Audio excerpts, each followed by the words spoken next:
किस तरह की बीमारियां अधिकतर आपके सामने आती हैं और कौन से असाध्य रोग हैं जिनका इलाज आप बेहतर तरीके से कर पा रहे हैं? कि चिकित्सा पद्धतियां जितना भी प्रयास कर रही वो बहुत सराहनीय है, लेकिन लोगों के दुख दर्द को कम करने के लिए अभी भी वो नाकाफी है। डॉक्टर कहता है कि हम आपका इलाज नहीं कर सकते और होम्योपैथी तब सामने आती है। ऐसी और भी जटिल बीमारियां हैं जो किसी एक चिकित्सा पद्धति से ठीक नहीं हो सकती हैं।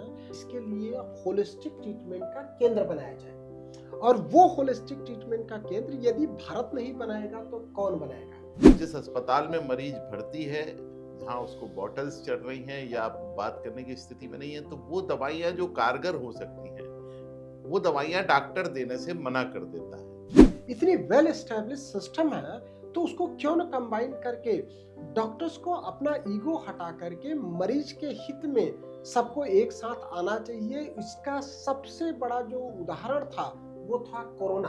आपने कोरोना की बात की, तो कोरोना के बाद ऐसे ऐसे केस सामने आए हैं जो 16 साल, 15 साल, 12 साल के बच्चे रहे, उनको भी कार्डियक अरेस्ट आया। तो इसको लेकर के आप क्या मानते हो? तो अगर वो अपना जो साइकिल है, जो मेटाबॉलिज्म है, उसको चेंज कर देगा तो परेशानी तो होगी है ना।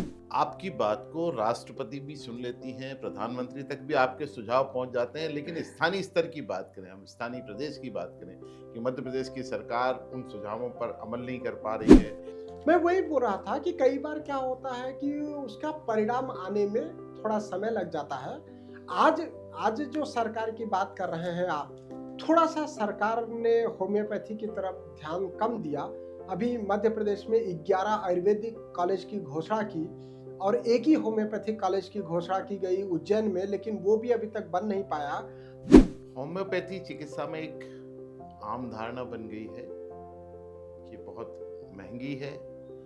दूसरी धारणा ये बनी हुई है कि बहुत देर से असर करती है। कोई भी मुझे होम्योपैथिक डॉक्टर ऐसा नहीं दिखता है जो 20,000 रुपए से लेकर के 1 लाख रुपए तक महीने की दवाई देता हो। मतलब 20,000 रुपए में तो उसको महीने भर की दवाई मिल जाएगी। तो जितने दिन में एक दिन वो अस्पताल में एडमिट रहता है, उतने दिन में अगर 1 महीने की दवाई मिल जाती है तो मुझे लगता नहीं है कि महंगी है, मुझे तो बहुत सस्ती लगती है।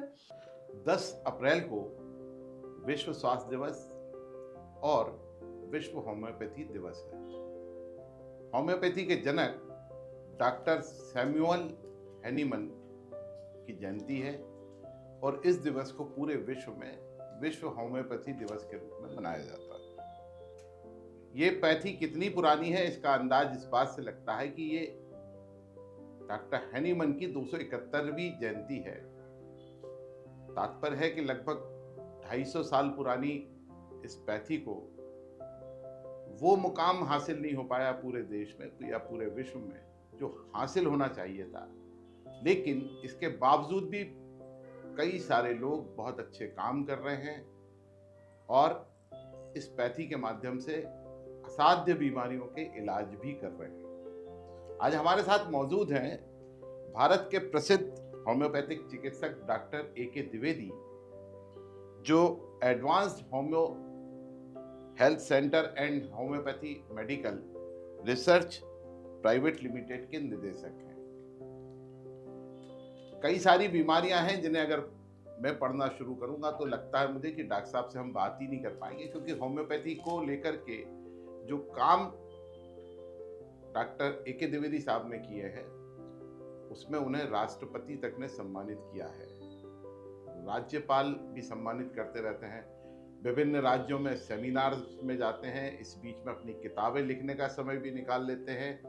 एक पत्रिका भी मासिक प्रकाशित करते हैं और उसके अलावा सुबह से लेकर शाम तक मरीजों का जो तांता डॉक्टर साहब के क्लिनिक पर लगा रहता है वो बताता है कि इस पैथी का भी फायदा लोगों को मिल रहा है और बहुत फायदा आगे उठाया जाना चाहिए। डॉक्टर साहब, आपने आखिर होम्योपैथी चिकित्सा को सेवा का माध्यम क्यों चुना? सबसे पहले तो धन्यवाद गौरव भाई, आपने इतना सारा मेरे बारे में लोगों को बताया। देखिए, ये जो सेवा का मौका चुनना है ये हमारे हाथ में नहीं होता है। मैं सोचता हूँ कि साधन कोई सा भी हो, यदि आपने समाज की सेवा का चुना है तो आप हर माध्यम से समाज की सेवा कर सकते हैं। दोस्तों, बहुत ही जटिल प्रश्न को इतना सरलता से पूछ लिया गौरव भाई ने। देखिए, हम जब छोटे थे ना तो हमको डॉक्टर का मतलब ये समझता था। मैं तो गांव का रहने वाला हूँ, मिर्जापुर के पास एक छोटा सा गांव उत्तर प्रदेश में है। हमारा मतलब ये था कि डॉक्टर मतलब जो लोगों को लिटा करके बॉटल चढ़ाता है, हम उतना ही डॉक्टरी समझते थे। मैं बात कर रहा हूँ 1985-88 की। अब धीरे धीरे हम 10th में आ गए। पिताजी ने बोला कि अगर आपका 65% मतलब फर्स्ट डिवीजन आ जाएगा, 60% आ जाएगा तो हम नागपुर पढ़ने भेज देंगे। अब फर्स्ट डिवीजन लाना उस जमाने में तो बड़ा कठिन था। 1988 में मैं 10th में था, पर मैं हनुमान जी को जा करके रोज बोलता था कि मेरा फर्स्ट डिवीजन करा देना, क्योंकि मुझे तो नागपुर जाना था। डॉक्टरी वाक्टरी को तो कुछ समझती नहीं थी, लेकिन पढ़ने के लिए नागपुर जाना था। मेन तो नागपुर घूमना था। अब फर्स्ट डिवीजन आ गया गौरव भाई जी। हाँ, मतलब हनुमान जी की कृपा हो गई और पिताजी ने अपने वचन के अनुसार मुझे नागपुर पढ़ने भेज दिया। नागपुर गए तो वहाँ पूरा इंग्लिश मीडियम था। हमको तो इंग्लिश इतना ही आती थी कि 50 में से 17 नंबर लाना है ताकि पास हो सके, या 100 में से 33-34 नंबर लाना होता था। वहाँ पूरा मीडियम ही बदल गया। फिर हम वापस नागपुर से इलाहाबाद पहुंचे और वहाँ पे कोचिंग सेंटर ज्वाइन किया। उस जमाने में कृष्णा कोचिंग बहुत फेमस हुआ करता था। जब मैं इलाहाबाद पहुंचा, जो आज प्रयागराज है, प्रयागराज में उस समय जो भी लोग कोचिंग करते थे, उन्होंने बताया कोई 6 साल से कोचिंग कर रहा है, कोई 8 साल से, कोई 10 साल से, कोई 15 साल से, किसी का पीएमटी में होता नहीं था। और पिताजी से तो बात हो चुकी थी कि अगर 1 साल में मैं पीएमटी निकाल लूंगा तो वो मुझे डॉक्टरी का पूरा खर्चा देंगे। अगर मैं नहीं निकाल पाया तो वो आगे मुझे नहीं पढ़ाएंगे, फिर अपना मुझे खुद को देखना है, क्योंकि बाकी दूसरे मेरे छोटे भाई बहन थे, मतलब उनके दूसरे बच्चे थे, उनको पढ़ाना था। तो एक दिन पेपर में एक खबर छपी। हमारा पड़ोसी एक था, वो लेकर के आया कि भाई साहब आप नागपुर के रहने वाले हो और नागपुर में ये होम्योपैथी में एडमिशन हो रहा है। तो हमको तो डॉक्टर बनने से मतलब था। उसने जैसे ही बताया कि नागपुर में एडमिशन हो रहा है और उसमें 4,000 रुपए की अभी व्यवस्था करनी है, तो इलाहाबाद से मैं मिर्जापुर पहुंच गया और पिताजी को बोला कि मुझे 5,000 रुपए चाहिए, क्योंकि मुझे होम्योपैथी में एडमिशन मिल रहा है नागपुर यूनिवर्सिटी के अंतर्गत। गोंदिया में होम्योपैथिक कॉलेज था, गोंदिया होम्योपैथिक मेडिकल कॉलेज। पिताजी ने चाचा जी से और बड़ी बहन के ससुर जी से पैसे का इंतजाम कर दिया और मैं होम्योपैथी पढ़ने गोंदिया चला गया। जब मैं होम्योपैथी पढ़ रहा था तो मैं बहुत ओबीडियंट स्टूडेंट हुआ करता था। सुबह 8 बजे से 5 बजे तक हमारी क्लासेस लगती थी और शाम को 6 बजे से 9 बजे तक डॉक्टर जो हमको पढ़ाने आते थे उनके दवा खाने पे या उनके अस्पताल पे ड्यूटी लगती थी। ऐसा करते करते मैं फर्स्ट ईयर पास हो गया। फिर सेकंड बीएचएमएस में आ गया। सेकंड बीएचएमएस में हमारे पास में ही जहाँ हम लोग रहते थे वहाँ सूतिका गृह थी। तो सूतिका गृह में हम लोग डिलीवरी देखते थे, ऑपरेशन देखते थे, सारा सर्जिकल प्रोसीजर सीख गए धीरे धीरे। सेकेंड ईयर जब मैं पढ़ रहा था, उसी दौरान पड़ोस में एक बच्चा रहता था, एक परिवार। उस बच्चे के 20 नाखून खराब हो गए थे और उसी शहर के एक बहुत बड़े डॉक्टर के यहाँ उसका इलाज चल रहा था 1-1.5 साल से। उसका नाखून नहीं ठीक हुआ। उन्होंने बहुत क्रीम लगा लिया, बहुत इलाज किया। तो वो बच्चे को हमारे पास लेके आए। हम लोग एप्रॉन वगैरह पहन के चलते थे, स्टेथो गले में टांग के चलते थे, तो लोग डॉक्टर साहब बोलते थे। तो वो लोग लेकर के आए रूम पे, बोले डॉक्टर साहब ये बच्चे का देखिए नाखून खराब है, आप कुछ दवाई बता सकते हैं? तो हमने किताब पलटी, कुछ दवाइयाँ देखी कि नाखून पे अच्छा काम करती है, हमने उसको लिख दिया। वो दवाई वो लोग लेकर के आए और इसी बीच दिवाली दशहरे की छुट्टी हो गई। उस जमाने में 1-1.5 महीने छुट्टी होती थी। हम गांव चले गए। फिर गांव से जब वापस आए 1.5 महीने बाद, तो जैसे ही हम लोग रूम में पहुंचे, वो लोग दौड़ते दौड़ते आए और बोले डॉक्टर साहब देखिए आपके दवाई से तो बच्चे का नाखून बहुत अच्छा हो गया। तो ये बात उस कॉलोनी में बहुत तेजी से फैल गई कि जो दूसरे डॉक्टरों ने नहीं ठीक कर पाया वो 1-1.5 महीने में होम्योपैथी से ठीक हो गया, ये तो बहुत अच्छे डॉक्टर लोग हैं। तो हमारे सामने ही एक लेडी रहती थी, वो बहुत सीनियर एडवोकेट थी और उनके घर में एक लड़की रहती थी। तो हम लोग खड़े होकर के वो लड़की को देखा करते थे। तो आंटी जी ने बुला लिया हमको एक दिन, तो हमको लगा कि कुछ लड़कों ने बदतमीजी किया होगा, पिटाई पड़ने वाली है। तो आंटी जी ने बोला कि बेटा मेरा सिर दर्द होता है, मेरे बाल झड़ते हैं, तो कुछ हमको दवाई ला दो आप। तो मैं बोला कि आंटी जी हम दवाई लिख देते हैं, आप ला लो। तो वो तो बहुत एडवोकेट थी, बड़ी एडवोकेट थी। बोले बेटा हम कहाँ लेने जाएंगे, आप ही जा करके ला दो हमारे लिए। तो उसने उस समय 20 रुपए दिया था। मैं 1993 या 94 की बात बता रहा हूँ। 20 रुपए बहुत होते थे। हम लोग गए, होम्योपैथिक दवाई खरीदे, बहुत कम पैसे में दवाई आ गई, पैसा बच भी गया। हम वापस गए आंटी जी को पैसा देने, तो बोले नहीं रख लो बेटा। तो उससे हम लोगों ने पिक्चर देखी, नाश्ता किया, पिक्चर देखी और दवाई इतनी आ गई कि हम दूसरे लोगों को फ्री में देने लग गए। तो ऐसे ही धीरे धीरे बहुत सारा ख्याति हो गई स्टूडेंट लाइफ में। फिर मैं फाइनल बीएचएमएस में आ गया। फाइनल बीएचएमएस में जब मैं आ गया तो जो हमारे सीनियर थे, जो लोग इंटर्नशिप कर रहे थे, वो लोग भी हमसे दवाई लेने आने लग गए। तो एक सीनियर ने बोला कि तू ऐसा कर, दवा खाना डाल ले मेरे नाम पे, मेरा तो कंप्लीट हो गया है, तो तू वहाँ बैठने लग जा। तो मैं फाइनल ईयर में ही दवा खाना चलाने लग गया वो सीनियर के नाम पे। फिर वहाँ मरीज आने लग गए। तो ऐसे धीरे धीरे हमने देखा कि होम्योपैथी का असर तो बहुत तेज है। तो हमने वो बाटल चढ़ाने वाला विचार ही बदल दिया। हमको लगा कि होम्योपैथी बहुत अच्छा काम करती है। फिर मैं 1999 में इंदौर आया। इंदौर में एक होम्योपैथिक कॉलेज था जो अब बंद हो चुका है, Rajiv Gandhi homeopathic medical college. उसके जो डायरेक्टर थे उन्होंने मुझे वाइस प्रिंसिपल की पोस्ट दिया। और उन्होंने, जब इंटरव्यू का टाइम था तो बड़ा डिस्कशन हुआ। मैं बोला 2 घंटे में प्रैक्टिस करूंगा, लेकिन वो तैयार नहीं हुए। तो फिर मैं कॉलेज छोड़ करके प्रैक्टिस करने लग गया। मैं बोला कि डॉक्टरी मैंने पढ़ी है प्रैक्टिस करने के लिए। और ये 99 की बात थी। आज आप 2026 में देख रहे हैं कि वो डॉक्टर द्विवेदी और ये डॉक्टर द्विवेदी, इस 27-30 सालों का जो सफ़र था और 5-6 साल का पढ़ने का सफ़र अगर मैं बात करूं, तो पिछले 35 सालों में, 36 सालों में डॉक्टर AK द्विवेदी आपके सामने है और उसके किए हुए होम्योपैथी से प्रयास भी आपके सामने।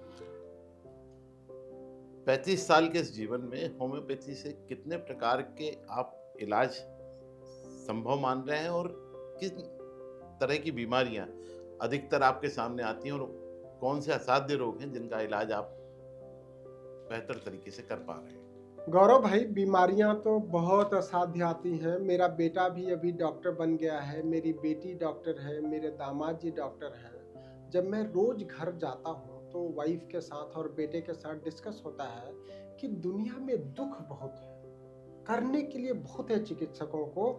जो चिकित्सा, मैं केवल होम्योपैथी की बात नहीं कर रहा हूँ, मैं सभी चिकित्सा पद्धतियों की बात कर रहा हूँ कि चिकित्सा पद्धतियां जितना भी प्रयास कर रही वो बहुत सराहनीय है, लेकिन लोगों के दुख दर्द को कम करने के लिए अभी भी वो नाकाफी है।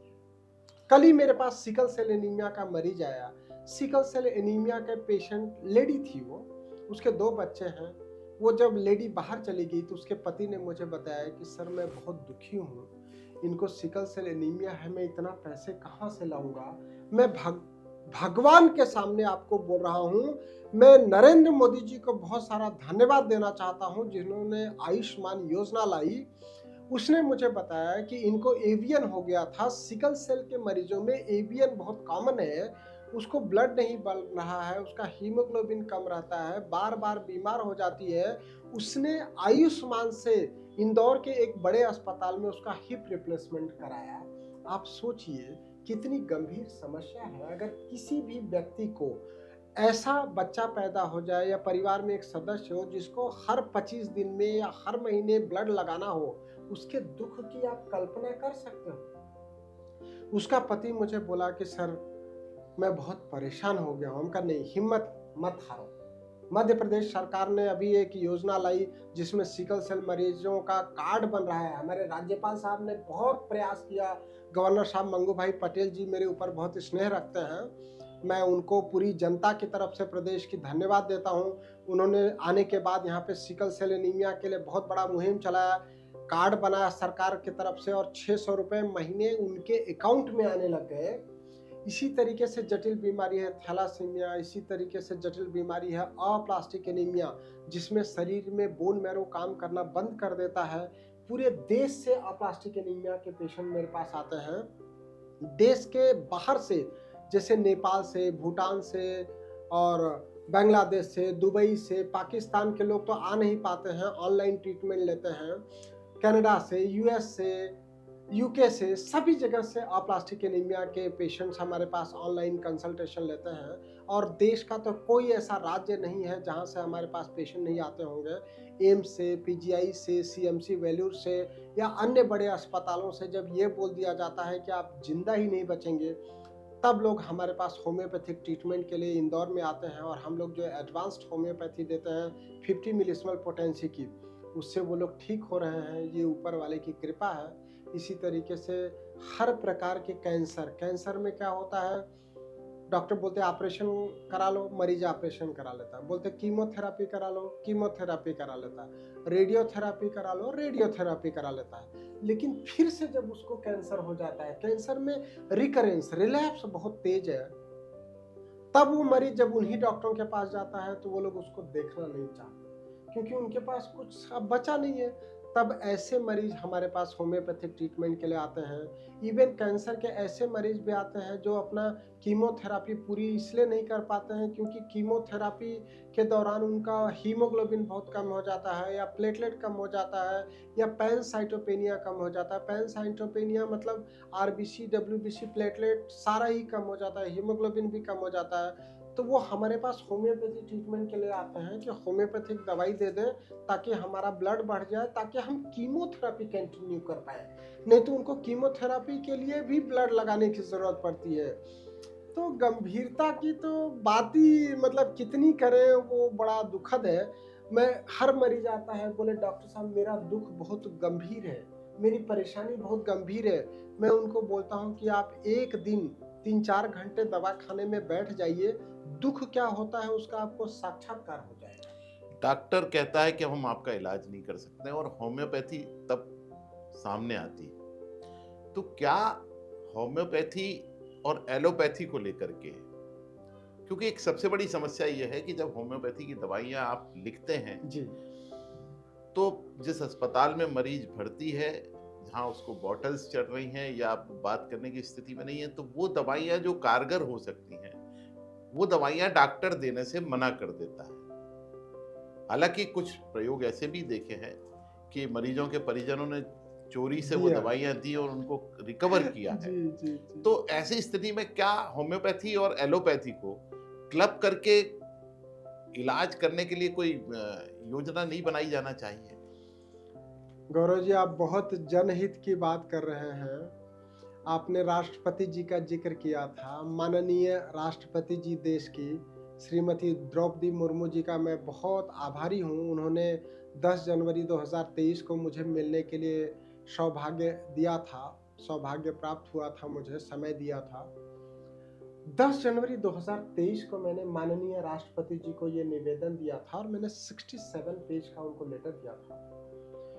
उनसे चर्चा हुई थी। उन्होंने मेरे से पूछा था कि डॉक्टर द्विवेदी ये बताइए कि क्या सिकल सेल की बीमारी होम्योपैथी से ठीक हो सकती है?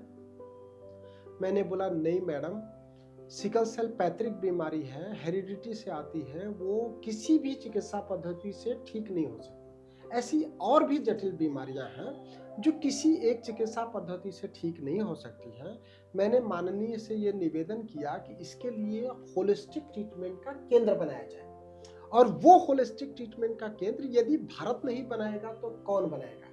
हमारे भारत में आयुर्वेद है, हमारे भारत में योग है, एलोपैथी के इतने बड़े बड़े संस्थान हैं, होम्योपैथी है, यूनानी है, नेचुरोपैथी है, सिद्धा है, इतनी वेल एस्टेब्लिश सिस्टम है। तो उसको क्यों न कंबाइन करके डॉक्टर्स को अपना ईगो हटा करके मरीज के हित में सबको एक साथ आना चाहिए। इसका सबसे बड़ा जो उदाहरण था वो था कोरोना। कोविड टाइम में जब लोग आईसीयू में मर रहे थे तो लोगों ने होम्योपैथिक दवाई खाई, लोगों ने काढ़ा पिया, लोगों ने योग किया, लोगों ने भाप लिया। मतलब उसी अस्पताल में वहाँ पे उनका पूरा प्रचलित एलोपैथिक इलाज चल रहा था। उसी अस्पताल में सुबह सुबह उनको योगा कराया गया, उसी अस्पताल में सुबह सुबह उनको भाप दिलाई गई, उसी अस्पताल में उनको नेचुरोपैथी दिलाया गया, उनको सारा कुछ कराया गया, साथ में आर्सेनिक एल्बम भी दी गई। तो जब लोगों के जीवन पे आ जाता है, मरने पे आ जाता है, तब वो सारा प्रयास करते हैं, तब किसी ने ऑब्जेक्शन नहीं लिया। तो मैं आपके माध्यम से, आपके यहाँ से ये रिक्वेस्ट पुनः करना चाहता हूँ। अभी आप देखें गुजरात में WHO का बड़ा सेंटर बना है, होलिस्टिक केंद्र बना रहे हैं। नरेंद्र मोदी जी भी, प्रधानमंत्री जी भी लोगों के लिए बहुत ज़्यादा सोचते हैं, वो भी होलिस्टिक ट्रीटमेंट की बात करते हैं। तो होलिस्टिक ट्रीटमेंट बिल्कुल आना ही चाहिए। ऐसी बीमारियाँ जिससे पूरी पीढ़ी परेशान हो जाती है, मैं गठिया की अगर बात करूं, मैं अस्थमा की बात करूं, आज ऑटो इम्यून डिसऑर्डर्स की बात करूं, एलर्जीज की बात करूं, ऐसी बीमारियां जो बार बार हो जाती हैं, जिसमें एक बार ऑपरेशन होने के बाद फिर हो जाता है, जैसे स्टोन है, पाइल्स है, फिशर है, फेस्टुला है, उसके लिए हमको होलिस्टिक ट्रीटमेंट की बात करनी चाहिए। और ऑपरेशन जो है ना, वो लास्ट विकल्प होना चाहिए। उसको डॉक्टर ने बोलना चाहिए कि आप पहले दूसरी पैथी देख लीजिए, अगर उससे ठीक नहीं होगा तो हम ऑपरेशन कर देंगे। होता उल्टा है, मरीज हमारे पास आता है, बोले प्रोस्टेट बढ़ गया था, हमने ऑपरेशन करा लिया, अब फिर से हमको परेशानी हो गई, फिर उसी डॉक्टर के पास गए, वो फिर ऑपरेशन की बात कर रहे हैं, तो अब हम ऑपरेशन नहीं कराना चाहते। स्टोन में भी यही होता है, उसको स्टोन हो जाता है, वो 1-2 बार भर्ती होते हैं, ऑपरेशन करा लेते 1-2 बार, फिर तीसरी बार होता है, फिर वही डॉक्टर के पास जाते हैं, वो बोले ऑपरेशन करना पड़ेगा, तो अब भाग के हमारे पास आते हैं। कई बार मरीज ऑपरेशन के डर के मारे होम्योपैथी के पास आता है, कई बार जांच कराने के डर के मारे होम्योपैथी ट्रीटमेंट लेते आता है, और कई बार तो ज्यादा पैसे न खर्च हो इसके लिए भी होम्योपैथी दवाई लेने आता है। तो आपका जो प्रश्न है वो बहुत ही उचित है। होलिस्टिक ट्रीटमेंट के लिए सभी ने प्रयास करना चाहिए। हमारा जो उद्देश्य होना चाहिए, लोगों का दुख दर्द, लोगों की पीड़ा को कम करने के लिए सभी चिकित्सकों ने एक साथ एक स्टेज पे, एक प्लेटफॉर्म पे आना ही चाहिए। आपने कोरोना की बात की, तो कोरोना के बाद अगर हम देखें तो कार्डियक अरेस्ट और डायबिटीज के मरीजों की संख्या एकदम से बढ़ी, और कार्डियक अरेस्ट में तो ऐसे ऐसे केस सामने आए हैं जो 16 साल, 15 साल, 12 साल के बच्चे रहे, उनको भी कार्डियक अरेस्ट आ गया। तो इसको लेकर के आप क्या मानते हैं, और इसको से बचाव के क्या उपाय आम आदमी को करना चाहिए? गौरव भाई, बचाव के उपाय तो बहुत आसान है, लेकिन लोगों को करने के लिए बड़ा कठिन लगेगा। केवल कोरोना के बाद की ही बात नहीं है, कोरोना के पहले भी ऐसा होता था कि लोगों को हार्ट अटैक बहुत तेजी से आते थे। अब थोड़ा बढ़ गया है, तो बढ़ गया है ना, उसका कारण है कोरोना के टाइम में 4-6 महीने के लिए या लॉकडाउन के दौरान लोगों ने उनकी जो जीवन शैली थी वो बहुत परिवर्तित कर ली। लोगों का पूरा टाइम लैपटॉप पे चला गया, पूरा टाइम वर्क फ्रॉम होम हो गया, तो कंप्यूटर पे चला गया, मोबाइल पे चला गया। तो जो हमारी जीवन शैली थी वो बहुत तेजी के साथ परिवर्तित हुई।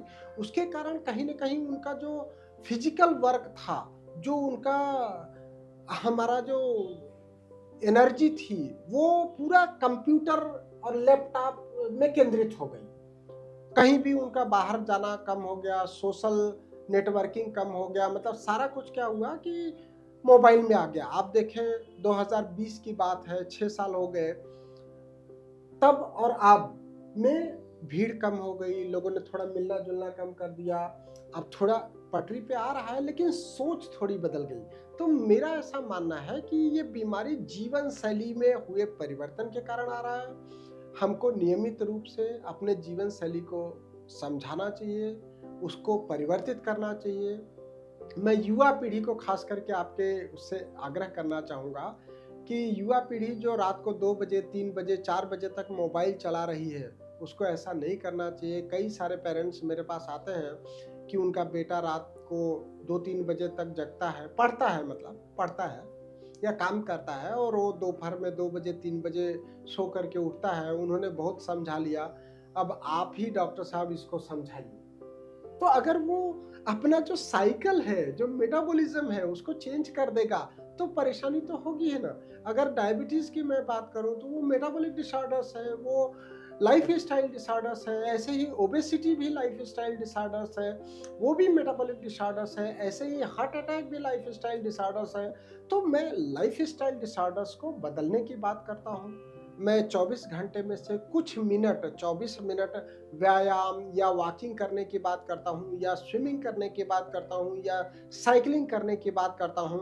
तो इससे आपका मेटाबॉलिज्म जो है, हार्मोनल बैलेंस होगा। आज आपने बच्चियों की बात नहीं करी, उसी एज ग्रुप की अगर मैं बात करूं तो 18 साल से 28 साल की बच्चियों को पीसीओडी हो जाता है, उनका मेंसेस रेगुलर नहीं आता है, उनके दाढ़ी पे बाल उगाते हैं। तो ये सारा जो है, ये हार्मोनल डिसबैलेंस है, ये मेटाबॉलिक डिसऑर्डर्स है। उसके लिए आपको थोड़ा सिट बात करना चाहिए, थोड़ा योग करना चाहिए, खान पान को व्यवस्थित करना चाहिए।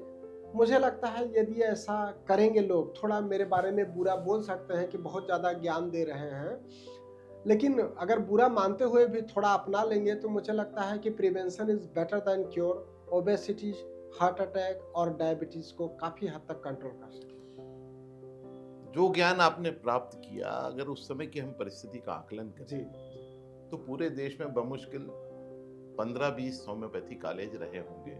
नहीं, 200 थे। 200 कॉलेज। जी, लेकिन आज होम्योपैथी कॉलेज की संख्या बढ़कर 250 के ऊपर हो गई। ज्यादा हो। जी, स्टूडेंट्स भी मिल रहे हैं अब होम्योपैथिक इंस्टीट्यूट्स को, वहाँ से बच्चे पढ़कर भी निकल रहे हैं। लेकिन एक जो सबसे बड़ी समस्या एक नज़र आ रही है कि कैरियर को लेकर के वो कहीं सक्सेस होते हुए दिखाई नहीं दे रहे हैं, क्योंकि एक तो इस पैथी पर आम आदमी का भरोसा नहीं है, और दूसरा उन्हें वो विकल्प ऐसा नहीं मिल पा रहा है कि वो समाज के बीच में जाकर के काम कर पाए। तो मजबूरन उन्हें पैरामेडिकल स्टाफ के तौर पर काम करने को मजबूर होना पड़ रहा है। होम्योपैथी चिकित्सा से पढ़े हुए छात्रों के रोजगार को लेकर, भविष्य को लेकर के आप कोई कार्य योजना समझते हैं या सरकार को दी हो आपने, इस बारे में थोड़ा सा बताएं प्लीज। बहुत सही बात है गौरव भाई। आप, मुझे लगता है कि होम्योपैथी स्टूडेंट्स की जो बात करी है या कैरियर की बात करी है, वो इसका मतलब है कि आप बहुत डीप नॉलेज रखते हैं होम्योपैथी के क्षेत्र में। मैं अगर बात करूं प्लेसमेंट को लेकर के, तो आज पूरी दुनिया में देखिए, चाहे कोई सी भी पढ़ाई किया हो, चाहे एमबीए किया हो, चाहे एमटेक किया हो, प्लेसमेंट की हालत सभी जगह खराब है। लेकिन होम्योपैथी की जो स्थिति है, वो केवल गवर्नमेंट के ध्यान नहीं देने के कारण है। आप देखिए, मैंने कई बार मुख्यमंत्री जी को लेटर लिखा कि मध्य प्रदेश में जितनी भी पंचायत है, पंचायत स्तर पर होम्योपैथिक दवाखाना खोल दिए जाए। उससे हेल्थ के बजट को हम कम कर सकते हैं, लोगों को कम पैसे में दवाई उपलब्ध हो सकती है। वो नहीं हुआ तो मैंने जिला स्तर पे बात किया, संभाग स्तर पे बात किया। लेकिन मैं चाहता हूँ, मैंने पंचायत जो मंत्री थे पूर्व में, उनसे जाकर के मिला था और उनको ये चीज़ बोला था कि हर पंचायत में होम्योपैथिक दवाखाना खुल जाए। आज संजीवनी क्लिनिक चला रहे हैं, संजीवनी क्लिनिक में उनको डॉक्टर्स नहीं मिल रहे हैं। ऐसी संजीवनी क्लिनिक, वहाँ पे होम्योपैथिक डॉक्टर्स को अगर अपॉइंट करें। मैंने कई बार इसके लिए लेटर लिखा है। सरकार को क्या है, बार बार बोलना पड़ता है तब कोई चीज़ सामने आती है। कई बार रिजल्ट आने में बहुत टाइम लगता है, लोगों को लगता है कि हम समुचित तरीके से प्रयास नहीं कर रहे हैं। मैं पीएससी वालों को कई बार बोलता हूँ कि आप इसके लिए नौकरी निकालिए, वो भी सरकार से हरी झंडी का इंतज़ार करते हैं। जो होम्योपैथिक क्लिनिक है उसकी संख्या बढ़ाने की मैं बात करता हूँ। मैंने कई बार हमारे यहाँ के जो स्थानीय मंत्री हैं तुलसी सिलावट जी, उनसे भी मिल करके बोला। मैं मुख्यमंत्री, अगर पूर्व मुख्यमंत्री की बात करूँ तो मैंने कई बार माननीय शिवराज जी को बोला, अभी डॉक्टर मोहन यादव जी से भी कई बार मेरी चर्चा होती रहती है। तो मैं चाहता हूँ कि सरकारी सिस्टम यदि होम्योपैथिक को ध्यान दे, तो न केवल होम्योपैथिक चिकित्सकों को बेनिफिट मिलेगा उसका, बल्कि सरकारी सिस्टम को भी बेनिफिट मिलेगा। उनका हेल्थ का बजट कम होगा, होम्योपैथिक अस्पताल कम पैसे में बनाया जा सकता है, वहाँ पे ज़्यादा मरीजों को देखा जा सकता है। आप स्किन डिसऑर्डर्स में देख लीजिए, स्किन की ओपीडी बड़ी बड़ी होती है मेडिकल कॉलेजों में, लेकिन उनको राहत नहीं होती है। वहीं अगर स्किन के लिए अगर केवल होम्योपैथिक का क्लिनिक खोल दें या ओपीडी चलाने लगे तो उनको बहुत बेनिफिट हो जाएगा। ऐसे ही आर्थराइटिस के लिए क्लिनिक खोला जा सकता है। यहाँ पे सुपर स्पेशलिटी में मैंने बात किया था कि जितनी भी ब्लड डिसऑर्डर्स है, sickle cell anaemia, plastic anaemia या थैलासीमिया, उसके लिए होम्योपैथी की ओपीडी बनाई जाए। मैंने कई बार लेटर लिखा कि डिस्ट्रिक्ट हॉस्पिटल्स में होम्योपैथी का विंग खोला जाए, हालांकि काफ़ी सारी जगह खुल गया है अब। मैं तो ये भी निवेदन किया था कि मेडिकल कॉलेजों में भी एक होम्योपैथी की डिस्पेंसरी होनी चाहिए। तो मैं प्रयास कर रहा हूँ, काफ़ी सारे अभी अपॉइंटमेंट भी हो रहे हैं। मैं बीच में हमारे जो प्रदेश के आयुष मंत्री हैं इंदर सिंह जी, उनके बंगले पे बैठा था, काफ़ी देर डिस्कशन हुई। उन्होंने भी होलिस्टिक ट्रीटमेंट की बात कही थी। उनका एक रिश्तेदार था जिसको कैंसर हुआ था और उसके बाद उसको वापस रिलैप्स हो गया, तो उन्होंने मेरे से मदद मांगी थी कि होम्योपैथी से क्या कर सकते हैं। तो उन्होंने भी ये बात कही थी कि होलिस्टिक ट्रीटमेंट का सेंटर होना चाहिए और हम इस दिशा में प्रयास कर रहे हैं। हालांकि उन्होंने बोला था कि अभी मीडिया को नहीं बताना, पर वो ऐसी चर्चा निकल गई। तो सरकार भी इस बारे में सोच रही है, लेकिन सरकार के पास बजट और दूसरे बहुत सारे उनके अकाउंट से रिलेटेड जो चीज़ें होती हैं, वो सबको मिला करके कई बार परिणाम देखने में लोगों को लेट मिलता है।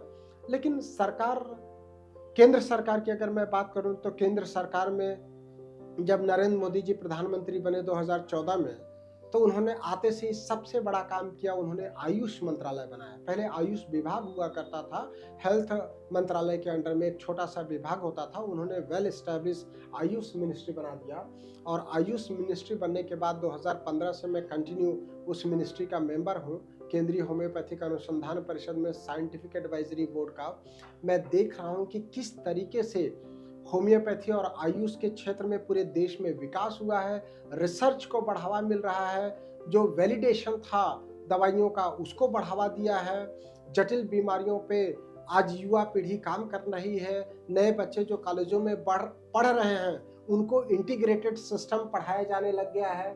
तो काफ़ी डेवलपमेंट हुआ है। मैं पिछले अगर 10-11 सालों की बात करूं, तो बहुत तेज़ी से होम्योपैथी में बदलाव आया है, जो आपको देखने को भी मिल रहा होगा। और मुझे लगता है आगे आने वाला समय होम्योपैथी के लिए बहुत अच्छा है और नई पीढ़ी के लिए हम प्लेसमेंट भी बेहतर दे पाएंगे। आपकी बात को राष्ट्रपति भी सुन लेती हैं, प्रधानमंत्री तक भी आपके सुझाव पहुंच जाते हैं, लेकिन स्थानीय स्तर की बात करें, हम स्थानीय प्रदेश की बात करें कि मध्य प्रदेश की सरकार उन सुझावों पर अमल नहीं कर पा रही है, स्थानीय प्रशासन अमल नहीं कर पा रहा है, तो क्या आपको लगता है कि इस तरीके के सुझाव अब ऊपर ही दिए जाना ज़्यादा उचित होंगे ताकि नीचे प्रॉपर तरीके से लोगों को लाभ मिल सके इसका? नहीं गौरव भाई, मैं बिल्कुल इस बात से सहमत नहीं हूँ। कोविड का टाइम था जब मार्च में 2020 में शिवराज जी मुख्यमंत्री बने, तो उनके एक ओएसडी को मैंने बोला कि आर्सेनिक एल्बम केंद्र सरकार ने बोला है, तो मध्य प्रदेश सरकार में भी बांटनी चाहिए और जब सीएम साहब के साथ चीफ सेक्रेटरी जी होंगे तब आप मेरी बात कराना। मैंने ओएसडी साहब ने सीएम जी से बात कराई, वो फ़ोन उन्होंने चीफ सेक्रेटरी को दे दिया और बोला कि जैसा डॉक्टर द्विवेदी बोल रहे वैसा कर दीजिए। और उसके कारण जो प्रोटोकॉल केंद्र का था वो मध्य प्रदेश में लागू हुआ और मध्य प्रदेश में भी आर्सेनिक एल्बम सरकारी स्तर से बांटी गई। मैं वही बोल रहा था कि कई बार क्या होता है कि उसका परिणाम आने में थोड़ा समय लग जाता है। आज जो सरकार की बात कर रहे हैं आप, थोड़ा सा सरकार ने होम्योपैथी की तरफ ध्यान कम दिया। अभी मध्य प्रदेश में 11 आयुर्वेदिक कॉलेज की घोषणा की और एक ही होम्योपैथिक कॉलेज की घोषणा की गई उज्जैन में, लेकिन वो भी अभी तक बन नहीं पाया। तो कहाँ 11 आयुर्वेदिक कॉलेज और कहाँ एक होम्योपैथिक कॉलेज, डेफिनेटली कम है। मैं सरकार के सभी स्थानीय लोगों से भी बात करता हूँ, जो सुन लेते हैं, बहुत अच्छी बात है। ईश्वर की कृपा है कि मेरी बात लोग सुन ले रहे हैं। मैं उसके लिए प्रदेश के भी अधिकारी और माननीय मुख्यमंत्री या आयुष मंत्री और सभी मंत्रियों को धन्यवाद देना चाहता हूँ। बहुत सरलता से तुलसी जी मिल लेते हैं, तुलसी सिलावट भाई, और सारी चीज़ सुन लेते हैं। तो सांसद जी हमारे बोलते रहते हैं कि आपको मध्य प्रदेश में क्या करवाना है होम्योपैथी से, या केंद्र में हमको क्या चाहिए होम्योपैथी से, वो हमें लिख करके दीजिए। तो सुन रहे हैं। कई बार सिस्टम की जो गतिविधियां हैं वो परिलक्षित होने में टाइम लगता है। नाखून से लेकर प्रसिद्धि के शिखर तक जी। आपके जीवन में ऐसा कौन सा मौका आया जब आपको बहुत ही अधिक गर्व महसूस हुआ हो, और वो एक मौका ऐसा कौन सा था कि जब आपको बड़ी पीड़ा हुई हो कि काश ये ना होता? गौरव भाई, अभी परसों की बात मैं बताऊं, एक लेडी पेशेंट आई। उसने मेरे से पूछा कि उसके हस्बैंड ने मेरे से पूछा कि डॉक्टर साहब, जब आप राष्ट्रपति जी से मिले थे तो आपको कैसा लगा था? तो मैंने उनको बताया कि भाई, जब मैं राष्ट्रपति जी से मिला था तो मुझे तो होश ही नहीं था। वो 15 मिनट का जो हमारा कन्वर्सेशन था, वो 15 मिनट जीवन के इतने सुखद पल थे कि मुझे उसका अंदाजा ही नहीं था। बाद में शंकर लालवानी जी ने बताया, माननीय सांसद जी ने, कि आपसे तो 15 मिनट बात किया और मेरे से 1 मिनट भी नहीं बात करा। तो वो जो जीवन का 15 मिनट था, मुझे लगता है उससे सुखद पल होम्योपैथिक चिकित्सकों के जीवन में नहीं आएगा, और मेरे जीवन में तो शायद ही वो ऊपर वाले की कृपा से आया होगा। वो जीवन बहुत ही सुखद पल था। और दुखद पल की अगर मैं बात करूं तो जो मरीज हमारे ट्रीटमेंट में होते हैं और ट्रीटमेंट के दौरान मर जाते हैं, मतलब बच नहीं पाते हैं, हालांकि किसी भी चिकित्सा पद्धति ने मृत्यु पर विजय हासिल नहीं किया है, लेकिन जब मरीज मर जाता है और हमारे पास फोन आता है कि वो मरीज मर गया, तो वो मेरे लिए बहुत दुखद पल होता है। मैं शायद उनका जीवन नहीं बचा पाता हूँ, दुख ही कम कर पाता हूँ, लेकिन कई बार ट्रीटमेंट के दौरान अगर मरीज मर जाता है तो दुख तो होता है। होम्योपैथी चिकित्सा में एक आम धारणा बन गई है कि बहुत महंगी है। दूसरी धारणा ये बनी हुई है कि बहुत देर से असर करती है। इसको लेकर के आप क्या मानते हैं? आम आदमी की जो धारणाएं हैं वो कितनी सही है? नहीं, धारणा बिल्कुल गलत है, सही तो है ही नहीं है। आप देखिए, आज किसी भी बड़े अस्पताल में चले जाइए, एक दिन का रूम रेंट 5,000 से 15,000 रुपए तक है अस्पतालों में। एक दिन के दवाई का खर्च देख लीजिए, अगर वो किसी भी अस्पताल में जाए, मीडियम लेवल के अस्पताल में जाए, तो एक दिन के दवाई का खर्च 20,000 रुपए से लेकर के 1,00,000 रुपए तक आता है। और कोई भी मुझे होम्योपैथिक डॉक्टर ऐसा नहीं दिखता है जो 20,000 रुपए से लेकर के 1,00,000 रुपए तक महीने की दवाई देता हो। मतलब 20,000 रुपए में तो उसको महीने भर की दवाई मिल जाएगी। तो जितने दिन में एक दिन वो अस्पताल में एडमिट रहता है, उतने दिन में अगर 1 महीने की दवाई मिल जाती है, तो मुझे लगता नहीं है कि महंगी है, मुझे तो बहुत सस्ती लगती है। और ऐसी बीमारियां जिसके लिए डॉक्टर लोग ये बोल देते हैं कि ये ठीक ही नहीं होगा, या जीवन भर आपको दवाई खाना पड़ेगा। अस्थमा में देख लीजिए, गठिया में देख लीजिए, अप्लास्टिक एनीमिया में देख लीजिए, उनको ये बता दिया जाता है कि आपको बार बार ब्लड चढ़ाना पड़ेगा, प्लेटलेट चढ़ाना पड़ेगा, बोन मैरो ट्रांसप्लांट ही एकमात्र इसका साधन है। ऐसी बीमारियों में होम्योपैथिक दवाई से यदि उसको ब्लड ट्रांसफ्यूजन या प्लेटलेट ट्रांसफ्यूजन से छुटकारा मिल जाता है, अस्थमा में अगर उसको इनहेलर से छुटकारा मिल जाता है, जोड़ों में, गठिया में या स्लिप डिस्क स्पॉन्डिलाइटिस में अगर मरीज चलने लगता है, उसकी पेन किलर पे डिपेंडेंसी बंद हो जाती है, तो मुझे लगता है कि ये बहुत शॉर्टेस्ट ड्यूरेशन है, बहुत जल्दी असर करती है। ये बिल्कुल गलत बात है। आप डेंटिशियन में देख लीजिए, डेंटिशियन डायरिया हो जाता है, पीडियाट्रिशियन बोलते हैं कि इसका कोई इलाज ही नहीं है, पीडियाट्रिशियन ही उनको होम्योपैथिक दवाई सजेस्ट कर देते हैं, और वो होम्योपैथिक दवाई कुछ दिन खाते हैं, बहुत आसानी से दांत निकल जाते हैं। आप मस से वाट्स देख लीजिए, आपने नाखून की बात किया था, मैं वाट्स की बात करता हूँ। वाट्स में लोग कई बार लेजर करा लेते हैं, लेजर के बाद भी वाट्स और कॉर्न ठीक नहीं होते हैं, तब वो लोग हमारे पास आते हैं, कुछ दिन दवाई खाते हैं, वाट्स और कॉर्न निशान तक खत्म हो जाता है, दोबारा निकलता ही नहीं है। तो मैं तो समझता हूँ कि बहुत फास्ट ट्रीटमेंट है, लोगों को केवल सोच बदलने की जरूरत है, और वो आप ही कर सकते हैं। किसी भी अस्पताल में मरीज के जाते ही उसे सर्जरी सजेस्ट कर दी जाती है। क्या सरकार को कोई ऐसी पहल करना चाहिए या कोई नियम कायदे कानून बनाना चाहिए कि पहले प्राथमिक चिकित्सा दी जाए, उसके बाद सर्जरी के ऑप्शन को लिया जाए? इस दिशा में आप क्या मानते हैं, क्या सोचते हैं? नहीं, बिल्कुल ऐसा ही होता होगा। जो चिकित्सक है अनावश्यक सर्जरी नहीं सलाह देता है, जहाँ पे इंडिकेशन है वहाँ पर मैं भी सर्जरी की सलाह देता हूँ। कई बार लोगों का घुटना इतना खराब हो जाता है कि मैं भी ट्रांसप्लांट के लिए उनको रेफर करता हूँ ऑर्थोपेडिक मित्रों के पास। कई बार हिप जॉइंट इतना खराब हो जाता है ईवीएन में कि मैं भी उनको सजेस्ट करता हूँ कि हिप रिप्लेसमेंट करा लीजिए। कई बार क्या होता है कि मरीज इतना फोर्स करता है कि मुझे तुरंत छुटकारा चाहिए, तो तुरंत छुटकारा के लिए डॉक्टर उनका ऑपरेशन कर देते हैं। मरीज के कहने पर स्ट्रांग से स्ट्रांग उसको दवाई लिख देते हैं, उसको दर्द सहन नहीं होता है, उसकी परेशानी सहन नहीं होती है। मरीज को भी ये समझना ज़रूरी है कि जब उसकी परेशानी हुई है, तो उसको ठीक होने में भी थोड़ा समय लगेगा। मैं एक जगह कोटेशन देख रहा था, एक जगह मैं गया था, वहाँ लिखा हुआ था कि जल्दबाजी के लिए भी समय की ज़रूरत पड़ती है।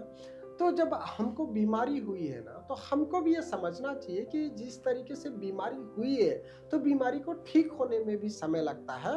तो क्यों ना हम ऑपरेशन के पहले दूसरी चिकित्सा पद्धति को कोशिश कर लें। अगर दूसरी चिकित्सा पद्धति में वो बीमारी ठीक हो सकती है, तो मुझे लगता है कि डे 1 पे ऑपरेशन के बजाय 2-4 दिन, 5 दिन अगर इमरजेंसी नहीं है तो टाला जा सकता है।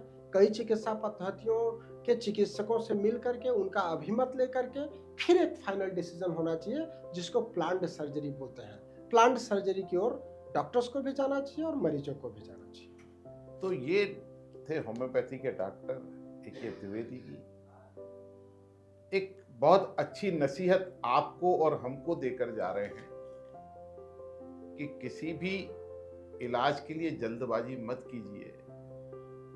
रोग मुक्त होने के लिए, दर्द से बचने के लिए कुछ दिन आप दर्द को सहन करिए। प्राथमिक चिकित्सा जरूर लें, उसके बाद अगर आवश्यकता पड़ती है तो और भी बड़ा इलाज लिया जा सकता है। डॉक्टर साहब, आपको बहुत बहुत धन्यवाद। बहुत सारा धन्यवाद भाई। और जो डॉक्टर साहब ने बीमारियां बताई हैं, कुछ ऐसी बीमारियां भी हैं जो सामान्य तरीके की बीमारियां हैं, लेकिन उनके इलाज हम बड़ी बड़े अस्पतालों में ढूंढते हैं। हम कोशिश करेंगे ऐसे इलाज के छोटे छोटे उपाय आपके साथ शेयर करें। डॉक्टर साहब आप सबके साथ शेयर करें। हम एक कैंपेन के तौर पर इसे आगे बढ़ाते रहेंगे। आप खबर नेशन यूट्यूब चैनल को देखते रहिए, सब्सक्राइब कीजिए, शेयर कीजिए और लाइक कीजिए।